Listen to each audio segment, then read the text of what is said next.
Hola, queridas estudiantes de la Escuela de Formación Virtual San Oscar Romero. Llegamos a la tercera sesión de este curso de Historia de la Iglesia, en el que la que nos corresponde conversar un poquito acerca de la época nueva de la historia de la Iglesia. Recordemos que habíamos dicho que en la historiografía universal hay 4 grandes edades: edad antigua, edad media, edad moderna y edad contemporánea. Pero que en el estudio de la historia de la Iglesia hay un periodo ahí intermedio que conocemos con el nombre de época nueva. Y por lo tanto, entonces, los límites de las diferentes épocas no coinciden con la historiografía universal. En la época nueva estamos ya dejando atrás los esquemas de la sociedad de la Edad Media.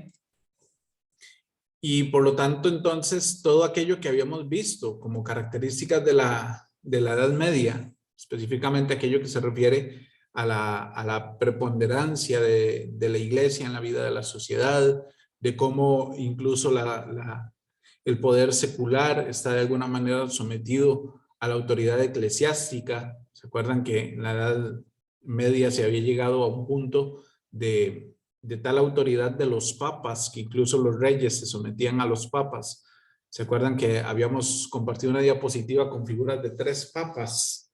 León IX como uno de los, digamos, de los iniciadores de esta época. Gregorio VII como el principal representante de esa búsqueda y afianzamiento del poder temporal de los papas.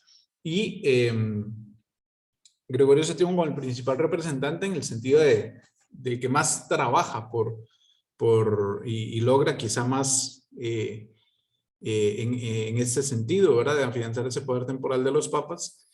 E Inocencio III, que es con el que se llega al apogeo de ese poder temporal. Ya todo eso para la época nueva va a entrar en decadencia, ¿verdad? O viene en decadencia.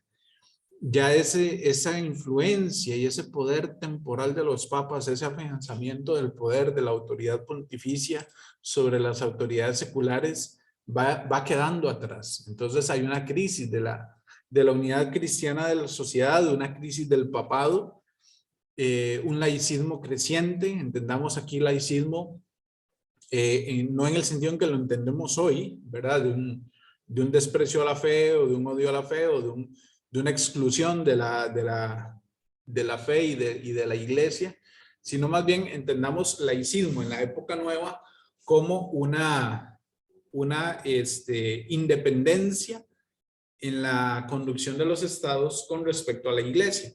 Para decirlo en palabras más simples, ya los reyes no se van a estar sometiendo a los criterios y a la autoridad, al poder de los papas de turno, sino que más bien van a empezar, incluso algunos de ellos, a influenciar, a tratar de influenciar la vida de la iglesia. Vean que eso es como un péndulo, ¿verdad? Las luchas de poder siempre son como un péndulo.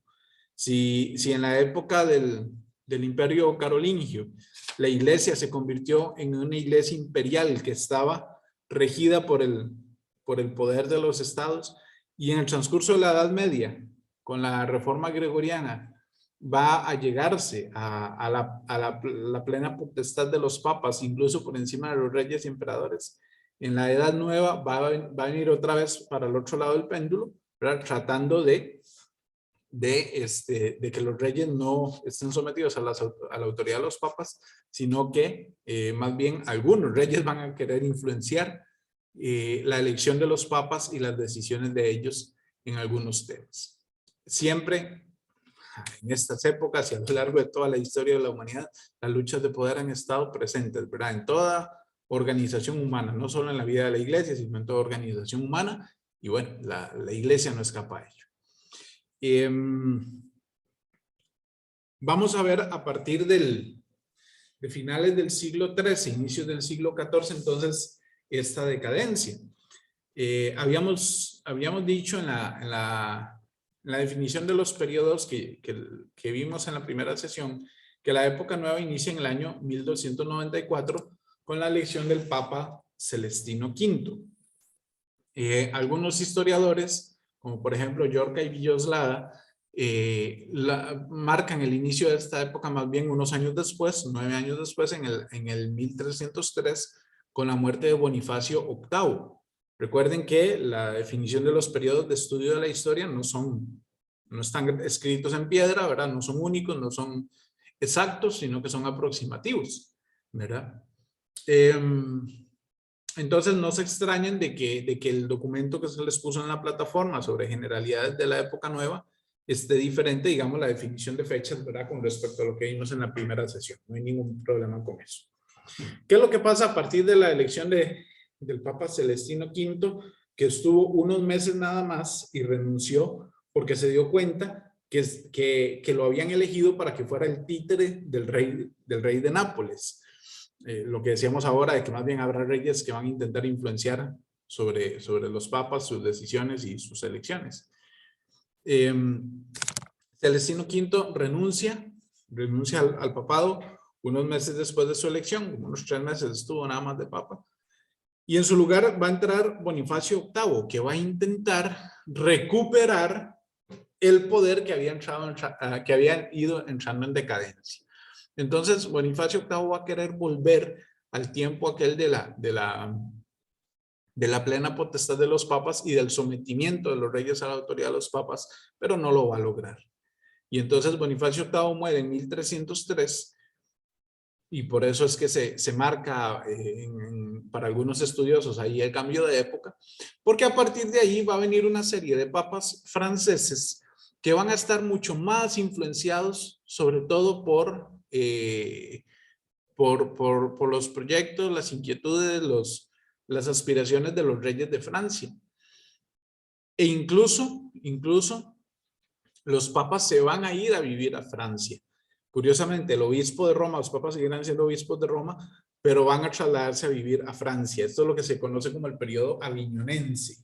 Son más o menos 70 años que los papas viven en Aviñón, en Francia, por varias razones, pero más que todo por razones de geopolítica, ¿verdad? Por razones de alianzas de poder y demás. Había tensiones con el Imperio Germánico, había una conveniencia de apoyarse en el Reino de Francia, había situaciones, digamos, de inseguridad y de inestabilidad social en Roma y en los territorios de los estados pontificios. Entonces vieron que era más cómodo y más seguro quedarse en Aviñón, y esto pasó durante 70 años. Después de 70 años, el Papa Gregorio XI decide volver a Roma porque sabían ya, otro de los papas, ahorita se me olvida el nombre, pero antes de él, el papa anterior a él, había intentado volver a Roma, volvió por unos meses, pero la situación en Roma estaba muy inestable socialmente y entonces vio que no era seguro quedarse y regresó entonces a Aviñón. Pero es Gregorio XI entonces el que decide volver. Lamentablemente, pues hay que decirlo, aquí pesan más las razones de orden político y económico que las de orden pastoral, ¿verdad? No era tanto que el Papa estuviera pensando, yo soy el obispo de Roma y tengo que estar con la gente de Roma porque es el rebaño que el Señor me ha encomendado, ¿verdad? Sino más bien era por temas, repito, de orden político y económico, ¿verdad? Entendiendo que, recordemos que el Papa es el gobernante, es el rey de los estados pontificios, ¿verdad? De un territorio ahí bastante grande en Italia, pero había amenazas de otros pueblos y demás. Bueno, estas son las razones que van a pesar un poco más. Por estos años sucede, por ejemplo, un caso muy conocido y seguramente ustedes lo conocerán, lo habrán leído. Santa Catalina de Siena es quizá la persona más famosa de muchos que le pedían al Papa que volviera a Roma, al punto de que se ha dicho que Santa Catalina de Siena convenció al Papa de volver a Roma. Esto no es exacto, o sea, ella sí le escribe, sí va a ver al Papa y todo, pero cuando ella se entrevista con el Papa Gregorio XI, ya Gregorio XI había decidido volver, y no solo había decidido volver, sino que ya tenía una fecha para volver. Ella no lo convence, ¿verdad? Por supuesto, esto no le quita ningún mérito ni a la santidad ni a la gran sabiduría de ella, ¿verdad? Que sabemos que es doctora de la iglesia, ¿verdad? Por supuesto, eso no es ningún demérito para Santa Catalina, pero no es Santa Catalina la que convence al Papa de volver a Roma, ¿verdad? Ya para ese momento, repito, el Papa había decidido volver. Cuando los papas regresan entonces a Roma, se va a dar una situación bien complicada a la muerte de Gregorio XI, que es el cisma de Occidente. ¿Qué es el cisma de Occidente? Un periodo de división interna en la iglesia a nivel jerárquico. Y esto es importante tenerlo claro, a nivel jerárquico, no es a nivel doctrinal. El cisma de Occidente fue por una cuestión meramente de validez o de legitimidad de los papas. Es un periodo de la iglesia en el que había dos papas a la vez y ambos reclaman ser el papa legítimo y ambos tenían razones para pensar que eran el papa legítimo y ambos tenían su curia y su grupo de gente que de buena fe creían que era el papa legítimo. Y en algún momento, al tratar de arreglar la torta, se van a convertir en tres papas. Entonces había tres papas al mismo tiempo en la iglesia. Pero no por cuestiones de fe, o sea, no hubo una división de fe, ni hubo un rompimiento, nadie se salió de la iglesia, sino simplemente era una cuestión de saber, digamos, de que no se sabía, más bien no se sabía quién era el verdadero papa. Pero bueno, aunque, digámosle, no es un cisma formalmente hablando, materialmente sí porque había tres grupos divididos, pero materialmente no es un cisma porque nadie dejó la iglesia. Este periodo, ahí les puse un documentito, ¿verdad? Con un resumencito sobre el cisma de Occidente, pues tuvo varios antecedentes. Uno de los antecedentes tiene que ver con la estancia de los papas en Aviñón, porque fue un periodo en el que el colegio de cardenales empezó a tomar muchísima fuerza, tanto así que los cardenales sentían que ellos eran cogobernantes con el papa y que el papa tenía que consultarles todo y que el papa no podía actuar sin consultarles nada. Entonces se dan el lujo también los cardenales hasta de decidir si la elección del papa era válida o no. Y fue lo que pasó con la elección del papa Urbano VI, una vez que Gregorio XI muere. Gregorio XI, repito, es el papa que regresa de Aviñón a Roma y un tiempito después, un par de añitos después, muere. A la muerte de Gregorio XI, como había un deseo de parte del pueblo romano de que de verdad su obispo, el obispo de Roma, es que estamos hablando, tengamos presente, estamos hablando de 70 años que el papa, el obispo de Roma no estuvo en Roma y no solo no estuvo en Roma, sino 70 años de que fueron solo papas franceses, fueron 8 papas franceses a lo largo de ese tiempo. Entonces, obviamente los romanos querían que su obispo fuese un romano o por lo menos un italiano. Y entonces hubo ahí cierta expectativa, incluso ciertas manifestaciones populares cuando el cónclave iba a iniciar, incluso hubo una irrupción, una turba ahí que se metió al cónclave y toda la cosa para presionar a los cardenales. Sin embargo, pues la elección del papa en aquel momento, era Urbano VI, recae sobre un arzobispo italiano llamado Bartolomé Prignano, arzobispo de Bari.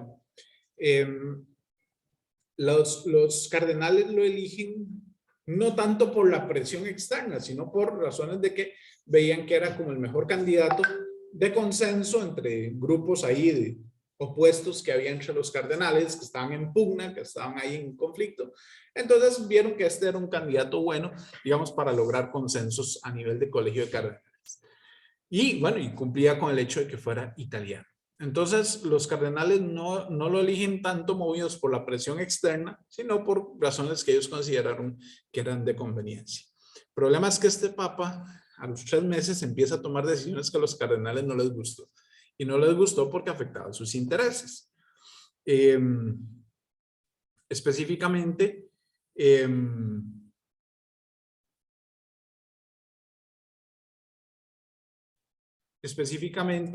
hay que decir que muchas de estas decisiones que estaba tomando el Papa Urbano VI tenían que ver con una mayor disciplina a los cardenales, moverlos a vivir en pobreza, ¿verdad? De que no vivieran de manera tan fastuosa, tan lujosa, etcétera, etcétera. Y entonces a los cardenales no les gustó. Entonces, 3 meses después de la elección, un grupo de cardenales inconformes empiezan a decir que la elección de Urbano VI no era válida.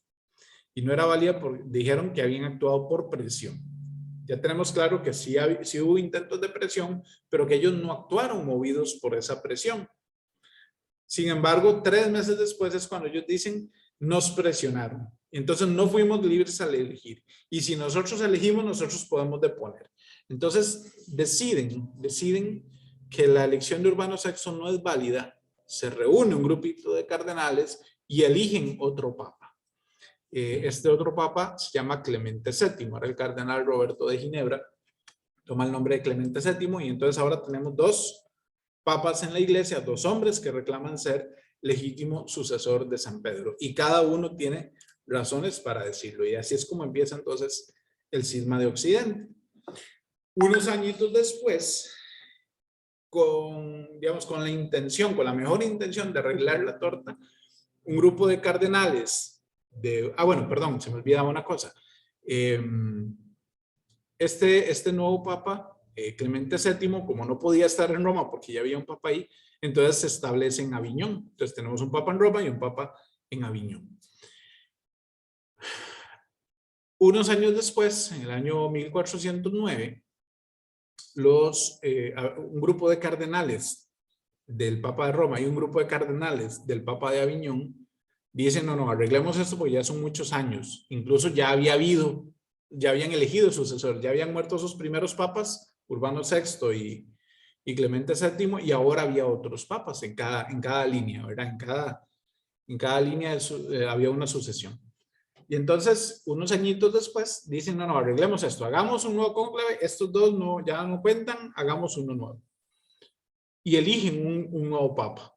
Pero en vez de ponerse aquellos, o sea, quitar aquellos 2 que estaban, el de Roma y el de Aviñón, lo que sucede es que se elige un tercer papa, ¿verdad? El cónclave se hace en la ciudad de Pisa. Y entonces ahora hay un tercer papa establecido en Pisa. Y entonces,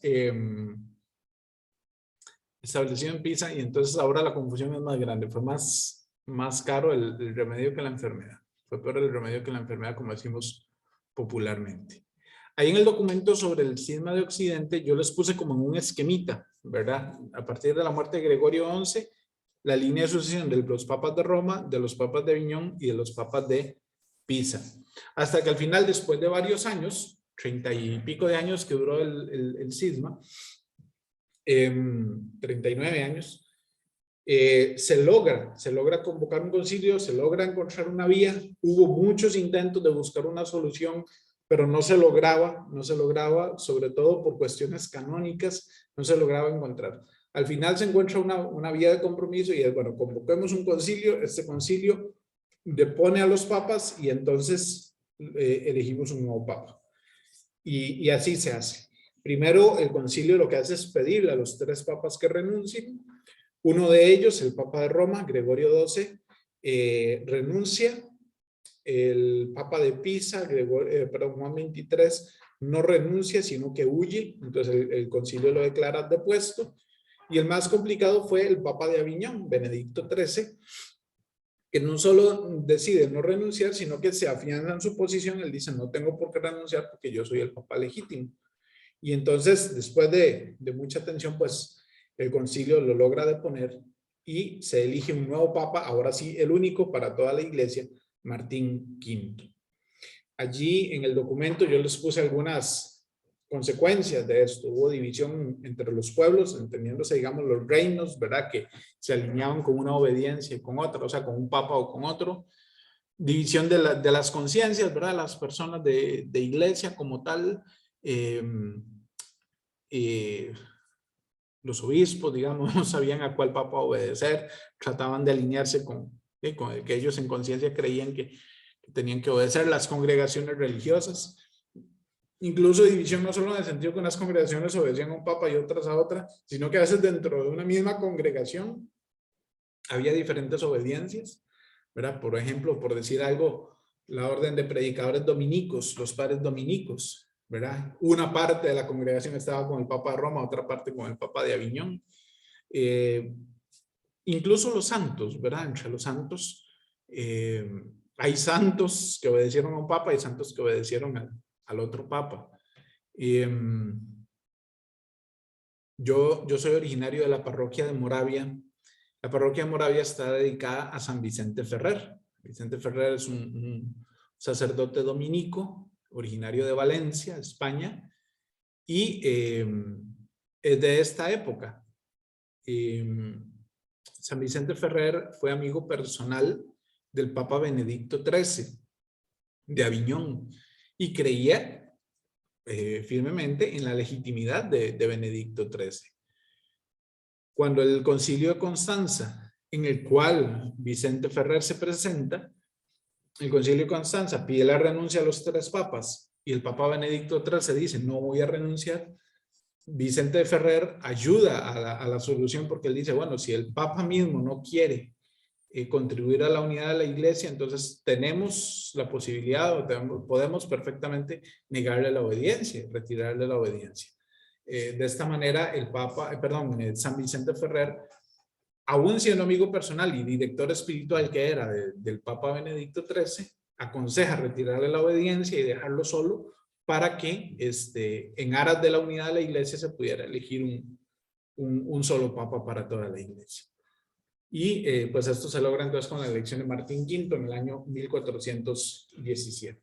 Un periodo de 30 y tantos años, 39 años, bastante duro en la vida de la iglesia, que durante mucho tiempo se consideró, bueno, los papas de Roma eran los papas legítimos y los otros eran antipapas, y todavía, digamos, en algunos libros pues se habla con esos términos. Hoy por hoy, los estudiosos de la historia de la iglesia no hablan de que los papas de Roma fueran los legítimos y los otros fueran antipapas, sino que ante la confusión de las circunstancias y ante la robustez de los argumentos de una y otra línea, ya hoy no se habla de una serie de papas y de series de antipapas. Hoy se habla más bien de 3 obediencias diferentes. Ya no se dice que Benedicto XIII o Clemente VII fueran antipapas. Hoy se habla más bien de 3 obediencias. Entonces, de todos ellos se dice que fueron papas, se reconocen como papas legítimos. Curiosamente, unos años después, como al principio se pensaba que los de Aviñón y los de Pisa eran antipapas, entonces hubo papas de Roma que luego tomaron esos nombres en la sucesión. Vamos a ver si me explico. A ver, en la iglesia había habido un Clemente VI, ¿verdad? Uno de los papas de Aviñón tomó el nombre de Clemente VII, pero en Roma no había habido ninguno. Cuando después de solucionado el cisma, un papa decide ponerse Clemente, dice, bueno, es que el Clemente VII era un antipapa, entonces yo voy a ser el legítimo Clemente VII, y entonces toma el nombre de Clemente VII. Lo mismo pasa con Benedicto XIII, lo mismo pasó con Juan XXIII, ¿verdad? El Juan XXIII que usted y yo conocemos, bueno, que hemos visto, ¿verdad? El más famoso, el que convocó el Concilio Vaticano II, cuando lo eligen dice, me voy a llamar Juan. Como el último legítimo fue Juan XXII, hubo un Juan XXIII, pero era antipapa, no es legítimo, entonces yo voy a ser Juan XXIII, dijo Roncalli, y se puso Juan XXIII. Pero, insisto, ya hoy no se habla de que esos hayan sido antipapas. Hoy se consideran papas legítimos, nada más que obediencias diferentes.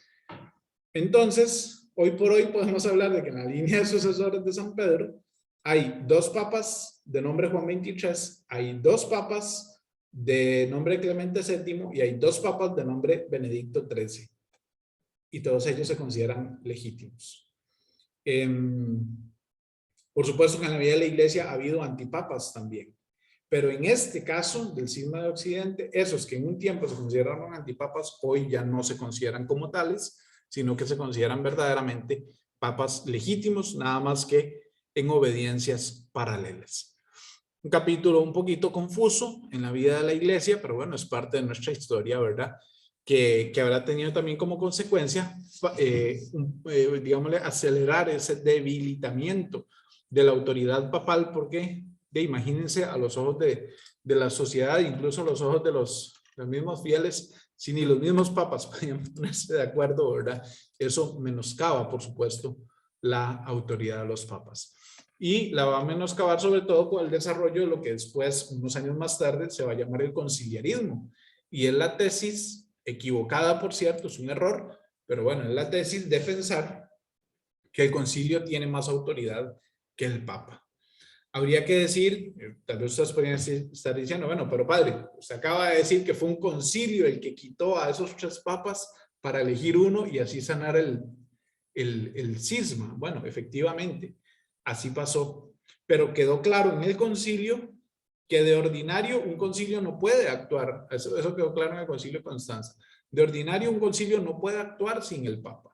Es el Papa el que le da validez al concilio, es el Papa el que le da, digámosle, fuerza vinculante a las decisiones de un concilio, pero que solamente por esa vez en Constanza y en aras de solucionar el cisma, solo por esa vez el concilio podía actuar sin el Papa porque no había claridad de dónde estaba la sucesión legítima de San Pedro. Y uno de los compromisos era también que aquel que fuera elegido Papa debía ratificar luego las decisiones del Concilio de Constanza, cosa que hizo Martín V una vez elegido, ¿verdad? Ratificó y dio validez a las decisiones del Concilio de Constanza. Pero, repito, este capítulo de la historia va a ser tomado un poco más adelante cuando haya intentos, ¿verdad? Y se desarrolle esta idea del conciliarismo, intentos por someter la autoridad de los papas al concilio, al voto del concilio.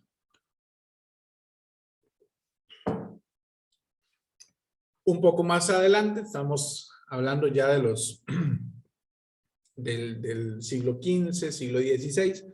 Más adelante vendrá otro capítulo más difícil en la historia de la iglesia, que es el cisma protestante. No lo voy a desarrollar en este video, sino que prefiero darles el link de otro video para que escuchen a un especialista en historia de la iglesia, el padre Javier Olivera Rabasi, que tiene tiene varias conferencias sobre este tema en YouTube, y he querido compartirles una de ellas que me parece muy clarificadora sobre este tema. El tema del cisma protestante es muy complejo, muy amplio, entonces prefiero no abordarlo yo, ¿verdad? Porque se haría demasiado largo. Me parece que el padre Javier en esa conferencia lo sintetiza muy bien, lo aclara muy bien, y prefiero entonces que vean esa conferencia que va ahí en un video junto. Yo sobre el tema de Martín Lutero y de la ruptura protestante nada más quisiera aclarar 2 cosas.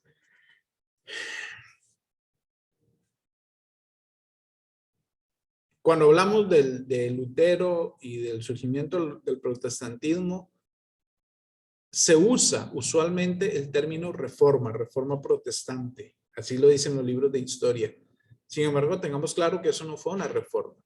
Cuando uno reforma algo, busca corregir lo que está mal, busca cambiar para mejorar y se queda en el lugar donde está. Es decir, los verdaderos reformadores de la iglesia, que han sido en su mayoría los santos, ¿qué han hecho en la iglesia? Corregir lo que está mal para mejorar, pero se quedan en la iglesia, no se van de la iglesia. Eso no fue lo que hizo Lutero. Lutero, ¿qué fue lo que hizo? Se pelea con la iglesia, critica cosas que efectivamente eran criticables, cosas que estaban mal, cosas que había que mejorar, que había que corregir, pero se pelea con la iglesia, específicamente se pelea con el papado, cambia la doctrina, porque empieza, y aquí viene lo más grave, empieza a negar los sacramentos, empieza a negar muchas doctrinas relacionadas con la salvación y se sale de la iglesia. Y entonces veamos cómo hay una manipulación del lenguaje en relación con el estudio de la historia de la iglesia. Vean cómo se habla, lo que acabamos de decir, el cisma de Occidente, y ya vimos que no es propiamente un cisma, ¿verdad? No es propiamente un cisma porque no hubo una ruptura en la fe y nadie se salió de la iglesia, sino simplemente fue un conflicto de obediencia de saber quién era el papa legítimo, ¿verdad? Y se le llama cisma, aunque realmente formalmente no lo fuera. Y en el caso de Lutero, que cambia la doctrina, que se va de la iglesia, que rompe completamente y es una iglesia completamente nueva, No se habla de cisma, en los libros de historia no se dice cisma, se habla de reforma, ¿verdad? No, Lutero no hizo una reforma, Lutero hizo un cisma. Lutero introdujo la herejía en la vida de la iglesia, se separa de la iglesia, hace una iglesia nueva, hecha a su medida, y los historiadores le llaman a eso reforma. No, reforma hizo Teresa de Jesús en el Carmelo. Reforma hizo Ignacio de Loyola, creando la Compañía de Jesús para la evangelización. Reforma hicieron los santos, repito, que cambiaron lo que podían cambiar para llamar la atención y que la iglesia creciera y se fortaleciera en la virtud, pero no se fueron de la iglesia. Desgraciadamente, mucho del estudio de la historia de la iglesia, perdón, del estudio de la historia universal, está muy marcado, digamos, por un tinte anticlerical. En parte por el protestantismo, en parte por la masonería y en parte por las ideas de la ilustración del siglo XVIII y siglo XIX. Siglo XVIII. ¿Por qué digo esto? Porque muchas leyendas negras que hay en torno a la vida de la iglesia, como las cruzadas que hablamos en el video anterior, como la Inquisición que hablamos en el video anterior, como el tema de la ruptura protestante, el cisma protestante, el hecho de llamarlo reforma protestante para bajarle la gravedad del asunto. La leyenda negra que hay en torno a la evangelización de América. Mucho de esto es porque la manera en que se ha escrito y enseñado la historia tradicionalmente tiene un tinte claramente anticlerical, marcadamente anticlerical, donde se trata de dejar a la iglesia lo peor que se pueda y se niegan muchas cosas o se disimulan o se tergiversan muchos hechos, sobre todo a través del lenguaje. Y una de esas tergiversaciones es justamente esta. Lutero no hizo una reforma, no existe una reforma protestante. El protestantismo no es una reforma de la iglesia, es un cisma. Es un cisma, se introdujo una herejía, se cambia la doctrina y se apartan de la comunión de la iglesia. Es claramente un cisma. Cisma de Oriente, ¿se acuerdan que lo vimos en la primera sesión? El cisma de Oriente, más que cisma, fue un enfriamiento de relaciones entre las dos iglesias, de Oriente y Occidente. Pero problemas de doctrina de fe no había, más que todo problemas disciplinares. Cisma de Occidente fue un conflicto entre obediencias de quién era el papa legítimo, pero nunca hubo una ruptura en la fe y nadie se salió de la iglesia. El protestantismo es un cisma, porque se altera el depósito de la fe y se rompe la comunión con la iglesia. Eso fue lo que hizo Lutero, no una reforma. Por eso es una vergüenza y perdonen que les hable con esta franqueza y lástima, bueno, que la reunión no es en vivo, no es en directo, pero es una vergüenza que la iglesia haya celebrado hace 5 años los 400 años de la así llamada reforma luterana, reforma protestante. Es celebrar un cisma, es celebrar una división en la iglesia, es celebrar la introducción de la herejía en la vida de la iglesia, en el cristianismo. Celebrar la reforma protestante es celebrar el error. Es una vergüenza para la iglesia que la iglesia haya sido parte de una celebración y conmemorar ese hecho histórico como si hubiera sido algo bueno. En vez de celebrar, como debió haber sido, a los verdaderos reformadores de la iglesia, celebramos a un heresiarca, alguien que introdujo el error en la fe y desvió de la fe a muchos cristianos. Lutero no es un testigo del evangelio. Lutero, cierto, tuvo razón en muchas críticas que hizo a cuestiones de la vida moral en la iglesia, pero no en todo tuvo razón. Lutero no fue un reformador.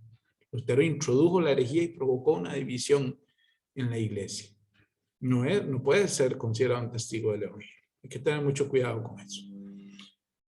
Bien, y ese cisma protestante va a conducir también a una división entre los pueblos. Habrá reyes que serán protestantes, reinos enteros que serán protestantes, reinos enteros que permanecerán católicos, y esto va a llevar a una guerra. En algún momento habrá una guerra, ¿verdad?, entre reinos católicos y protestantes, que es lo que se conoce como la Guerra de los 30 años.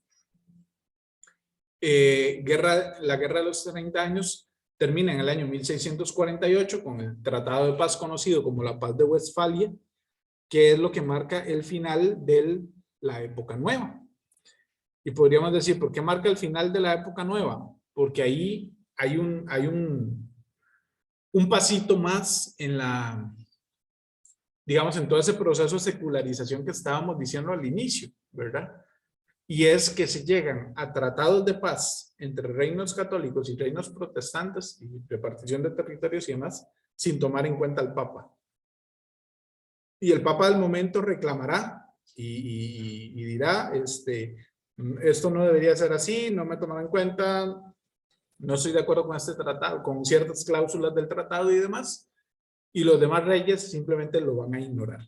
Entonces, de la Edad Media, que fue una total preponderancia de la iglesia en la vida de la sociedad, se pasa a un punto en el que ya los estados se gobiernan de manera autónoma, los reinos, digamos, toman las decisiones al margen de lo que el Papa pueda decir.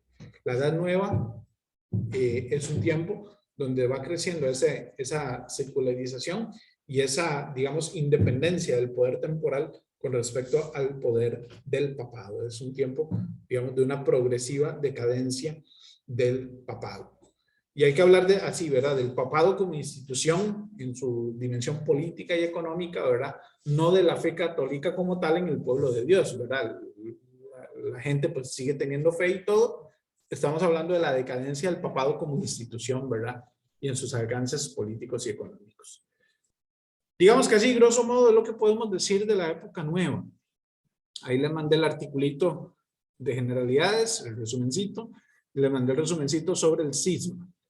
Les mando, entonces, les comparto el link del video del padre Javier Olivera para que vean un poquito sobre el tema del cisma protestante, y la tarea de esta sesión les pido que la hagan sobre esa conferencia. Van a hacer una pequeña síntesis. Ahí les puse en la guía de la tarea unas preguntas que son preguntas generadoras, ¿verdad? No es un cuestionario. O sea, no es que van a ir pregunta y respuesta, pregunta, respuesta, pregunta y respuesta, sino que más o menos se guíen con esas preguntas para ver cuáles son los temas más importantes a la hora de hacer la síntesis. Una síntesis cortita de lo que es el cisma protestante, de una página, 2 páginas lo mucho, ¿verdad? Entonces, sobre lo que son las causas y las consecuencias del cisma protestante. Así, grosso modo, entonces, lo que podríamos decir sobre la época nueva. Les pido que además de ver el video y de hacer esa síntesis, en su oración personal, pues, hagan una oración por la iglesia, por la iglesia de hoy, ¿verdad? Que el Señor nos ayude a crecer en la fidelidad a su palabra, en la fidelidad a la verdad, y nos ayude a crecer en la unidad en torno a Jesucristo, unidad en torno a la verdad. Que el Señor las bendiga.